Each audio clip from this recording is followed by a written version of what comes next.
Hello and welcome to chapter 3 of the Plain Truth 12 channel. Now, just as a disclaimer before we go into this topic at hand, my previous video, chapter 2 on indemnity, was taken down by the powers that be. Now, in light of this, I'm going to avoid doing topics on what I'm now going to term the Babylon juice. Now, I hope you get my meaning when I say that, because I want to increase the longevity of this channel now. And if I keep doing certain videos which they do not like, they will strike the channel, which is not a problem because there's tons of information I have in the safe that will be of equal weight to anything they do regarding the Babylon Jews. But if anything important on that topic does arise, I will be doing a video on it, but I just will be safeguarding the channel more so. Now onto the topic at hand, which is similar in essence. Millions were in germ war tests. Much of Britain was exposed to bacteria sprayed in secret trials. Now, this article is more than 19 years old. I stumbled upon it about 3.5, maybe 4 years ago. Now, this is very important because there is a quote unquote conspiracy theory regarding the prominence or existence or occurrence of what is termed chemtrails. This article pretty much proves the validity of what people have been saying. Now, I need people to be aware that, and I'm going to keep saying it, the government does not care. They will do, have been doing, and will do whatever they want for whatever reason they deem necessary.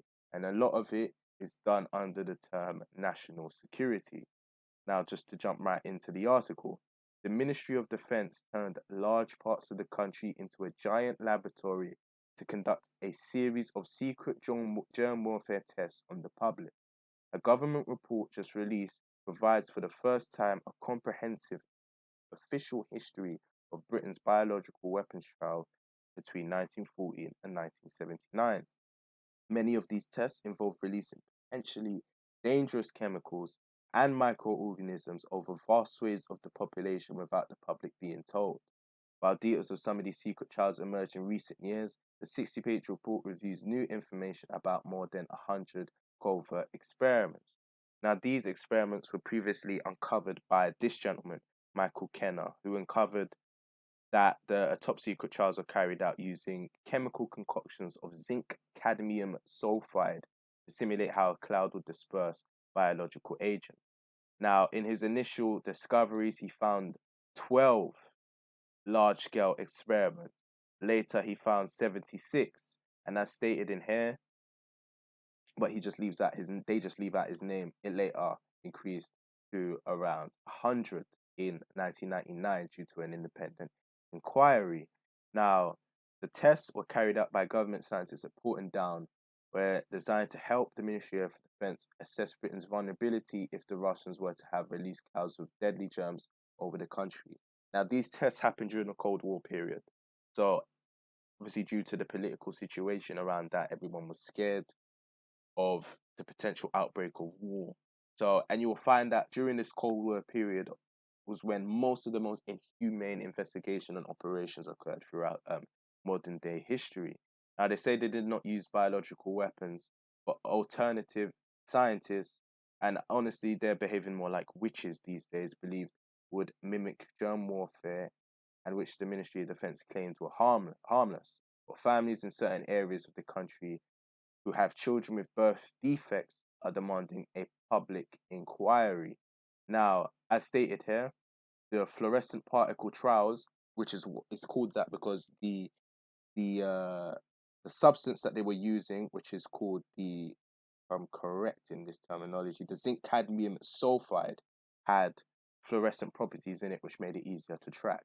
Now, what they were doing, they had a ship which was going back and forth around the Lime Bay area. Now, in relation to where London is, this would be the southwestern area. They had ships going along this, and I believe this ship was, I have it here, the Icewell. Now, this ship was going along this area, spreading forth the gas, which caught the wind and spread all over Devon, Somerset, and Dorset. If we go here, again, this gas was spread in that area, in the Lyme region. They also had the ship with the E. coli spreading between Devon and Dorset and travelling. They also had radioactive materials that they were spreading in like manner. They were also had vans that were driving with a generator fan, spreading it in areas all across the United Kingdom.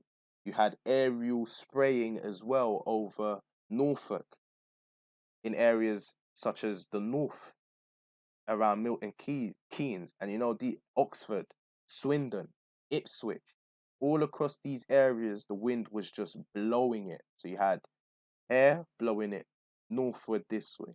Then here you had it blowing southward, southeast, southwest, all across this area they were blowing.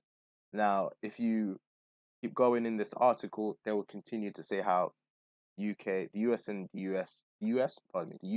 the US were pretty much doing these experimentations, but primarily we're going to focus on the UK today.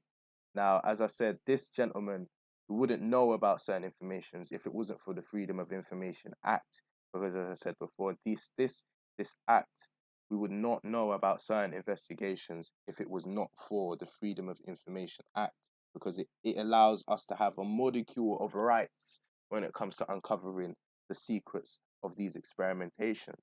Now, I just want to play a short clip on the BBC Inside Out investigation, which highlighted how certain people were affected by this, and even their own scientists developed certain problems as a result.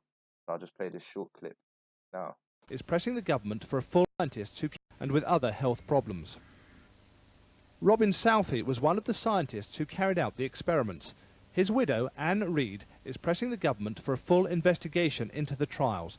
For Robin Southey died at the age of 33 from a rare disease which led to a perforated stomach. His immune system was said to be almost ineffective. The couple had 2 sons. One died at 17 from a brain tumour. The other suffers serious health problems. Their daughter is healthy. I was devastated. We had 3 little children. And with hindsight, there were questions I should have asked. That you should have.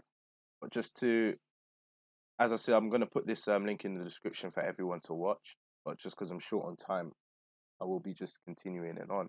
Now, these germ warfare tests didn't just affect the one odd end. Like, it wasn't just random people that were getting it. You were having people developing miscarriages.